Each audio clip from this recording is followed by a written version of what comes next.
పుండరీకపురమధ్యవాసినీం వృత్తరాజసహధర్మచారిణీం అద్రిరాజతనయాం దినే దినే చింతయామి శివకామసుందరీం చింతయామి శివకామసుందరీం. నమః శివాయ సాంబాయ శాంతాయ పరమాత్మనే మృత్యుంజయాయ రుద్రాయ మహాదేవాయ తే నమః. సదంచితముదంచిత నికుంచిత పదం ఝళఝళంచలిత మంజుకటకం పతంజలి దృగంజన మనంజనమచంచల పదం జనన భంజనకరం కదంబరుచిమంబరవసం పరమమంబుద కదంబక విడంబకగళం చిదంబుధిమణిం బుధహృదంబుజరవిం పరచిదంబరనటం హృది భజ పరచిదంబరనటం హృది భజ.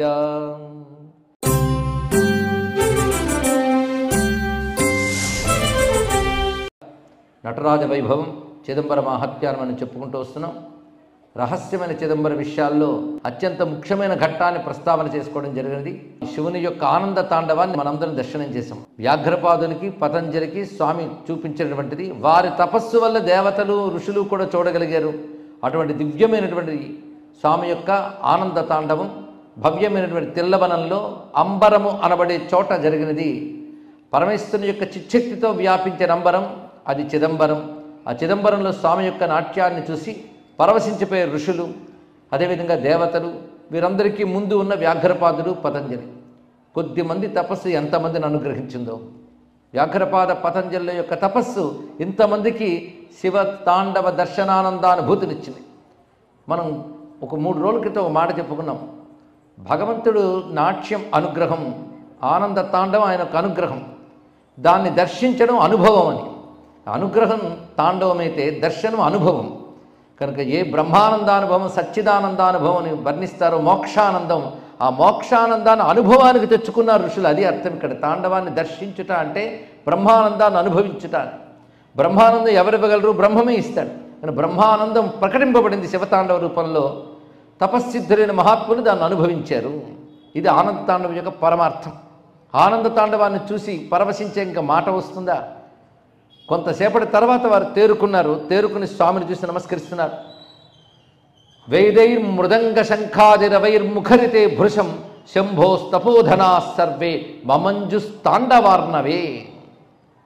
ఆ నాట్యం జరుగుతున్నంతసేపు వివిధ నాదములు వినబడ్డాయి. వేదనాదములు, శంఖనాదములు, మృదంగనాదములు, వేణునాదములు, వీణానాదములు ఇత్యాదులు, ఢక్కాది నాదములు కూడా చెప్పుకున్నాం. దీనితో పాటు రమ్యమైన గానములు. వీటితో స్వామి యొక్క నృత్యం మేళనమే కనబడింది. వీరందరూ మునిగిపోయారు. దేనిలో అంటే తాండవార్ణవే మమంజుహు అన్నారు. తాండవం అనేటువంటి సముద్రంలో మునిగిపోయారు. అది ఆనంద తాండవం. శివుని యొక్క తాండవాలు ఎన్ని రకాలు ఉంటాయో మొదటి రోజు విన్న వారికి గుర్తు చేయక్కర్లేదు. 7 విధముల తాండవాలు. 7 విధముల్లో ఆనంద తాండవం, చిదంబరంలో స్వామి ప్రకటించే తాండవం పేరు ఆనంద తాండవమే ప్రధానం ఇక్కడ. మరికొన్ని సభల్లో ఆయన 7 విధ తాండవాలు చూపిస్తాడన్నాం. ప్రళయ తాండవము, త్రిపురాసుర సంహార తాండవము, గజాసుర సంహార తాండవము ఇత్యాది, కాళీ తాండవము ఇత్యాది వివిధములైనటువంటి తాండవాలు ఉన్నాయి. కొన్ని తాండవాల్లో కేవలం ఉగ్రకళ కనబడుతుంది. ఆనంద తాండవంలో ఆనందం యొక్క విజృంభణ మాత్రమే కనబడుతుంది. అటువంటి ఆనంద తాండవ సదనం చిదంబరం. అక్కడ ఆనందం ఏదంటే ఆనందో బ్రహ్మేతి వ్యజానాత్ అని ఉపనిషత్తులు చెప్పినది. ఉపనిషత్ విద్యకి రహస్య విద్య అని పేరు. ఆ విద్య ప్రకటింపబడే చోటు కనుక చిదంబర రహస్యం అనే భావం కూడా కనబడుతుంది ఇక్కడ. తదాలోకన సంతుష్టాస్తదా సర్వే గణుత్తమాః తుష్టువుస్తం మహాదేవం నటరాజం పరం శివం. మహాదేవం, నటరాజం, పరం శివం 4 శబ్దములు వాడుతున్నాడు ఇక్కడ వ్యాసుల వారు. ఆ నటరాజు మహాదేవుడు, దేవతలకే దేవమైనటువంటి వాడు. తం దేవతానాం పరమంచ దైవతం త్వమీశ్వరాణాం పరమం మహేశ్వరం అటు ఉపనిషత్తు చెప్తున్నది. నువ్వు దేవతలకే దేవుడివి. పైగా దేవతల్లో దేవత్వం అనే శక్తి నీది. వారికి అంతర్యామగా ఉంటావు. అందుకే ప్రథమో దైవ్యో భిషక్ అంటుంది ఉపనిషత్తు, రుద్రోపనిషత్తు. అనగా రుద్ర నమ్మకం కూడా ప్రథమ దైవ్య. దైవ్య అంటే దేవానామపి అంతర్యామి అని భాష్యవేత్తలు చెప్పారు ఇక్కడ. వాళ్ళకి అంతర్యామిగా ఉన్నటువంటి వాడు అటువంటి దైవ్యుడు. అందుకు మహాదేవం నటరాజం పరం. పరం అంటే పరమాత్మ, సర్వోత్కృష్టుడు. ఆయన శివుని చూసి ఆనందంతో పరవశించిపోయి కొంతసేపటికి తేరుకుని ఆ చూస్తున్న వారందరూ స్తుతి చేస్తున్నారు. పరాత్పర ప్రపంచేశ గంగాధర హర ప్రభో ఆదిధాతృ శిరచ్ఛేద హేతో విశ్వస్య ధారక పురశాసన కామారే కాలకాల జగత్పతి అంటూ పుష్పములు వేసి స్వామివారికి నమస్కారం చేశారు. అటుపై భగవానుడు వారిని అనుగ్రహిస్తూ మీకేం కావాలో వరం కోరుకోండి అన్నాడు. ముఖ్యంగా వ్యాఘ్రపాద పతంజలికి తాండవమంతా అయిన తర్వాత ఎంతకంటే వరమే ఉంటుందా? స్వామి ఏం కావాలని అడిగే వీళ్ళకి నోటంట ప్రశ్నే రాలేదు. ఎందుకంటే కావాలి అని ఏదైనా మిగిలింది అంటే కొరత ఉన్నట్టే. అంత ఆనందాండవం చూసి కూడా ఏదో కోరుకున్నారంటే కొరత ఉంది. అప్పుడు పరిపూర్ణ దర్శనం ఎలా అవుతుంది? అది వాళ్ళకి ఏ కోరిక రాలేదు. 2 చేతులు దౌయించాలి, నిలబడిపోయారు. కోరుకోండి అన్నాడు మళ్ళీ ఆయన.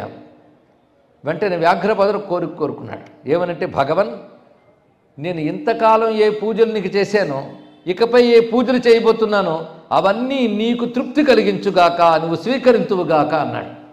శ్రద్ధగా మొదటి నుంచి విన్న వాళ్ళకి ఈ కోరికలు ఉన్న ఆనందం తెలుస్తుంది. ఎందుకంటే మొదటి నుంచి పూజనా ప్రీతి ఆయనకి. పూజ వల్ల ఏదో అనుకోడు, శివుని పూజించడమే పరమ యోగం అనుకుంటాడు. అది చాలా ఆయనకి పరమావధి.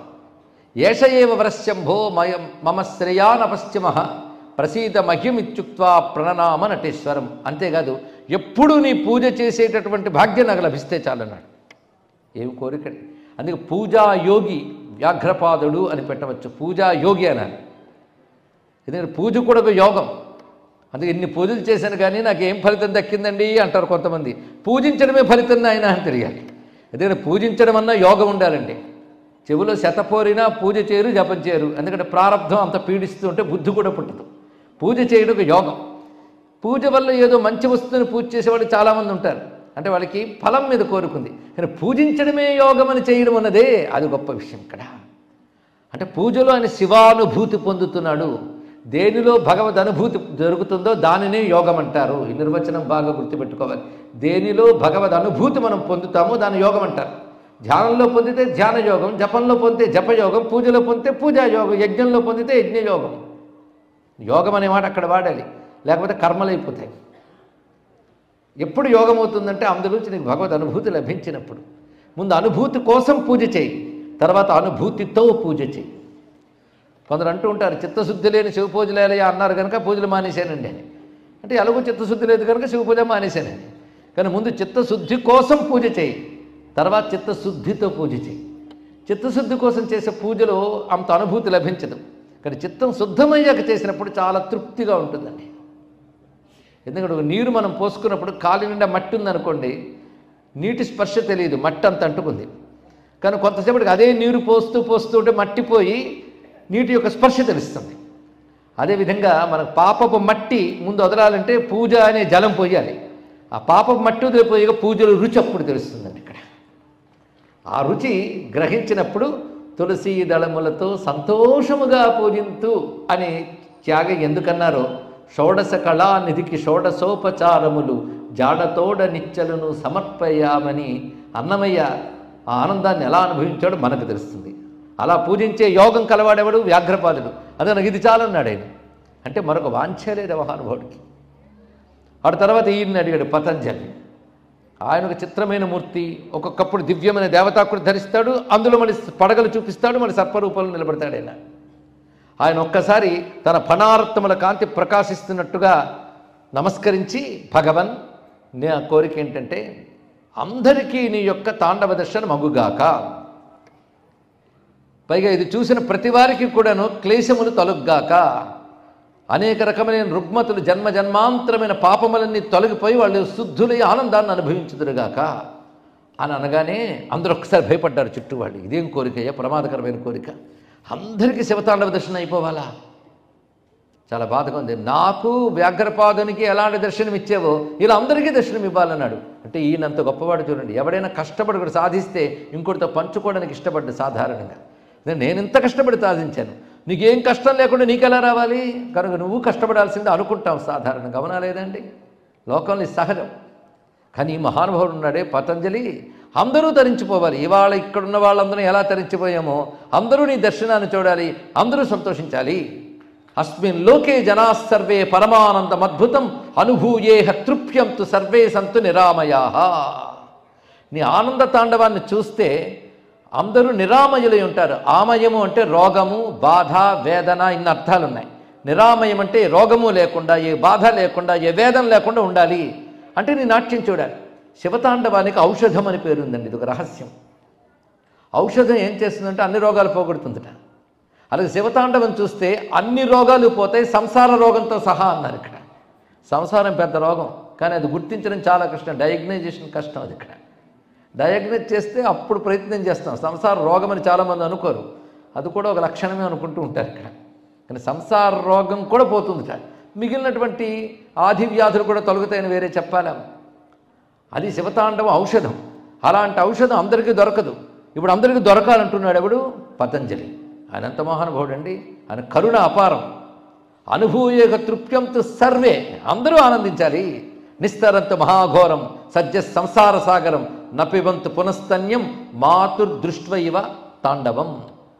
నీ తాండవామృతాన్ని పానం చేసిన వాడు మళ్ళీ తల్లిపాలు తాకూడదు అంటే అర్థం ఏంటి? మళ్ళీ పుట్టకూడదు అని చెప్పడం ఇక్కడ. మరి జన్మించకూడదు వాడు. మహాఘోరమైన సంసార సాగరాన్ని దాటియాలి. అంటే సంసార సముద్రం దాటడం అంత తేలిక కాదండి. ఎప్పుడు పడ్డామో తెలియదు, కానీ ఇంకా దాటే ప్రయత్నం చేయలేదు. కోట్ల జన్మలు గడిచిపోయాయి. అందుకే సంసారానికి పైన ఆవల పరమార్థం ఉందని కూడా తెలియలేదు. ఎందుకంటే సంసారం అలవాటైనట్టుగా భగవంతుడు అలవాటు కాలేదు. ఎందుకు? కనుక ఇది వదిలించుకోవాలని అనిపించదు, అది కావాలనిపించదు. ఎందుకంటే ఇది అలవాటైంది, అది అలవాటు కాలేదు. ఎవడికో తరించే యోగం ఉన్నప్పుడు తెలుసుకునే ప్రయత్నం చేస్తాడు, తర్వాత సాధన చేస్తాడు. ఇక్కడ మొత్తానికి నీ తాండవం దర్శించిన వాడు మరి తల్లిపాలు తాగడయ్యా. నశ్యంతి ఘోర పాపాని తమాంసీవారుణోదయే.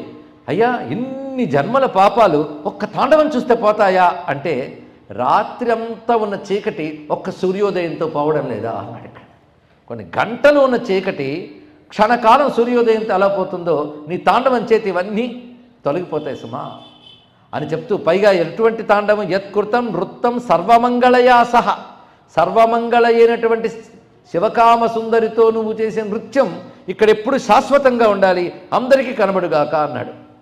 అనగానే అందరికి భయం పట్టుకుంది. ఈయన కానీ వరం శాంక్షన్ చేసేస్తే, ప్రతివాడు చూసేస్తే ఇంకేమున్నది? అంత అరుదు. ఎందుకంటే స్వామి యొక్క తాండవం విలువైనది. విలువైనది అందరికీ దొరికిపోకూడదు. ఏదైనా గవర్నమెంట్ వచ్చి మీ ఇంట్లో అందరికీ బంగారం పంచుతారని మొత్తం ప్రజలకు చెప్పింది అనుకోండి, విలువైన బంగారం అందరికీ పంచగలరా? విలువైనది ఎప్పుడు అందరికీ దొరకదు. ఇది అందరికీ దొరకకూడదు, కొందరికే దొరకాలి. పైగా యోగ్యులైన వాళ్ళకి, తపస్సులకు మాత్రమే దొరకాలి. అందరికీ దొరికితే ఎలాగా?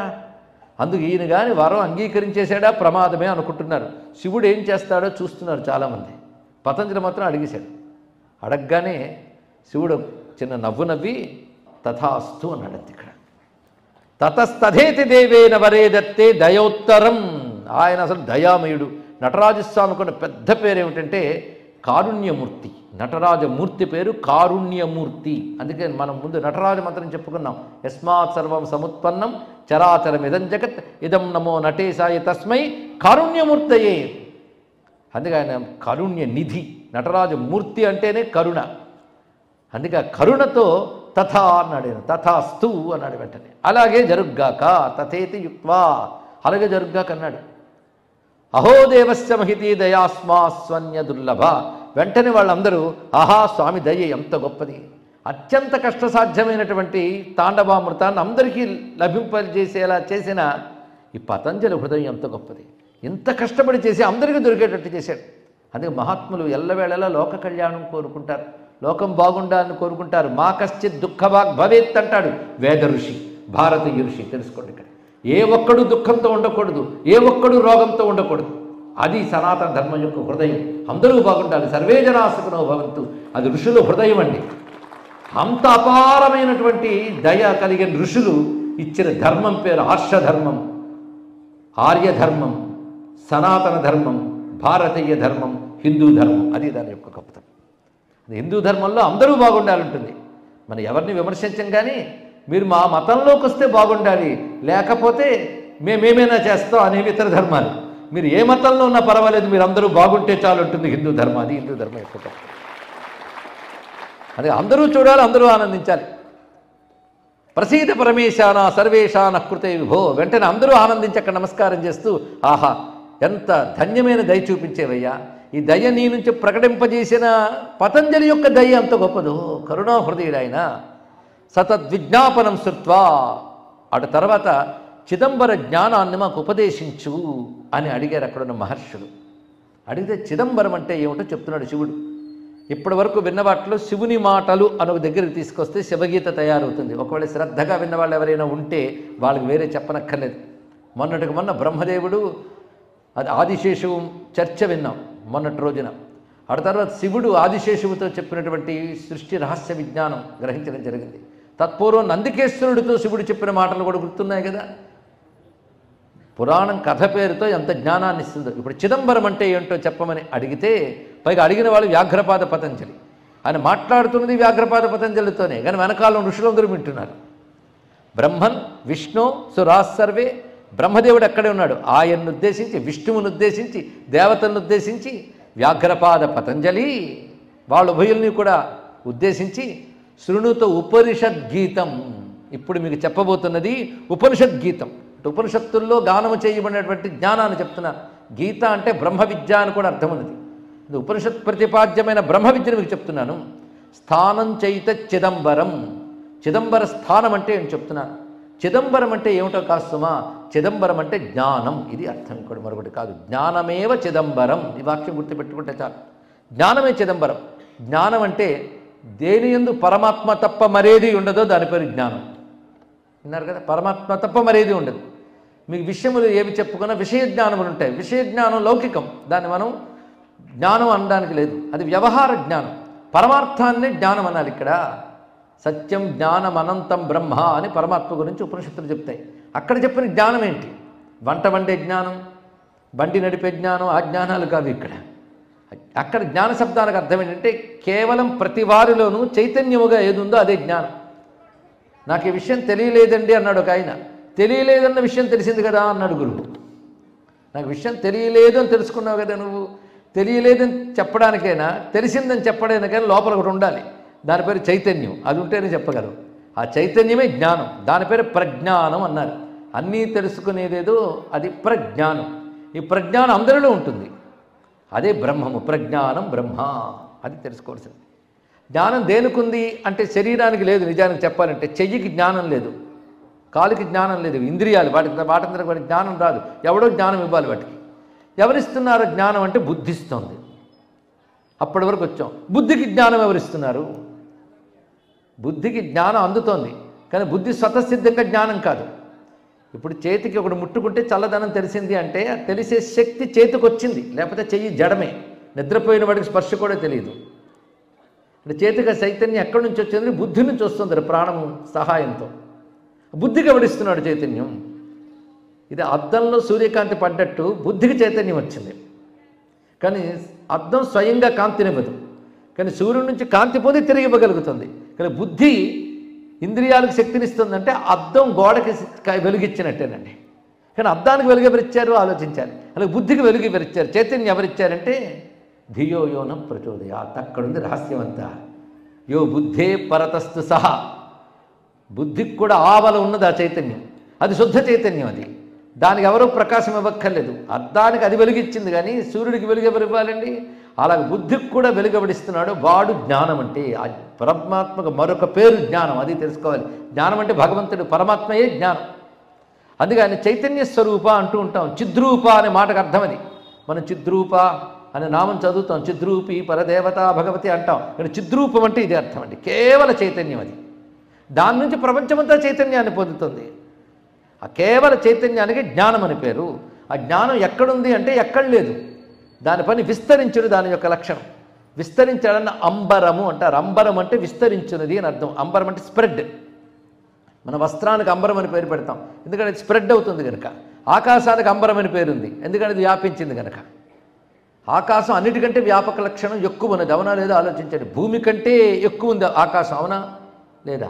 కొంచెం ఆలోచించి చెప్తారా? పుస్తకాలు చదివి చెప్పాలా? తెలిసిపోతుంది. భూమి మనకు కనబడుతుంది. భూమి కంటే వ్యాపించే లక్షణం ఎక్కువని జలం. ఒక మట్టిని మీరు తీసుకోండి, మట్టి కంటే జలం ఎక్కువ వ్యాపిస్తుంది. జలం కంటే వ్యాపించే లక్షణం అగ్నికి ఉంది. ఒకదానికంటే ఒకటి, ఒక భూతం కంటే మరో భూతం లేక వెళుతూ ఉంటే వ్యాపకత్వం పెరుగుతుంది, గ్రహించడం కష్టం. మట్టిని పట్టినంత తేలిగ్గా నీటిని పట్టలేరు, దాని కంటైనర్ కావాలి. కనుక మట్టి కంటే గ్రహించడం కష్టం, వ్యాపకత్వం ఎక్కువ జలం. జలం కంటే అగ్ని, మీరే చెప్పచ్చు, అగ్నిని పట్టుకోవడం కష్టం, జలం పట్టడం తేలిక కాదు. వ్యాపకత్వం అగ్నికి ఎక్కువ. అగ్ని కంటే సూక్ష్మం వాయువు. ఇంకా అగ్ని ఏదో కనబడుతుంది, వాయువు అసలు కనబడుతుంది. ఇంకా చూడండి, ఒక భూతం నుంచి మరో భూతంలోకి వెళుతుంటే పట్టుకోవడం కష్టమవుతుంది, వ్యాపకత్వం ఎక్కువ అవుతుంది. పట్టుకోవడం అంటే ఇంద్రియాలతో పట్టుకోలేం. వాయువు దాకా వచ్చాం. వాయువు కంటే వ్యాపకత్వం ఉన్నది ఆకాశం. ఆకాశం ఎంత ఉంది? వాయువే ఎక్కడ వ్యాపకత్వం ఉన్నది అనుకుంటాం, వాయువు కంటే ఎక్కువ అయిపోయింది ఇక్కడ. మరొక్క రహస్యం, ఈ వాయువు, ఈ అగ్ని, ఈ నీరు, ఈ భూమి ఎక్కడున్నాయి?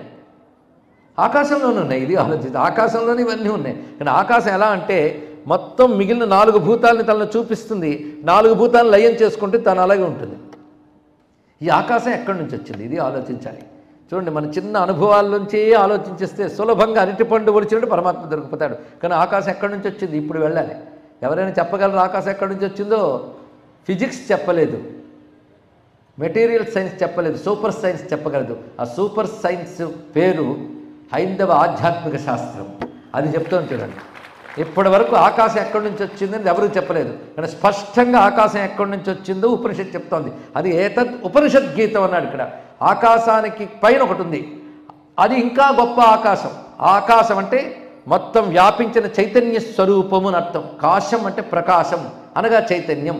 ఆసమంతాత్ కాశం ఆకాశం, సమస్తముగా వ్యాపించి ప్రకాశించినది. ప్రకాశం అనగా చైతన్యం. అలాంటి చైతన్యముగా వ్యాపించింది. ఆకాశం జడం కాదు, సర్వ చైతన్యంతో వ్యాపించి ఉన్నది. అలాంటి ఆకాశం కంటే పైన ఉన్నది ఇంకెంత వ్యాపకము. నాకు అంతుపట్టలేదండి అని మీరు అనొచ్చు. అయితే మీరు సరిగ్గా అర్థం చేసుకున్నారని నేను అర్థం చేసుకుంటాను.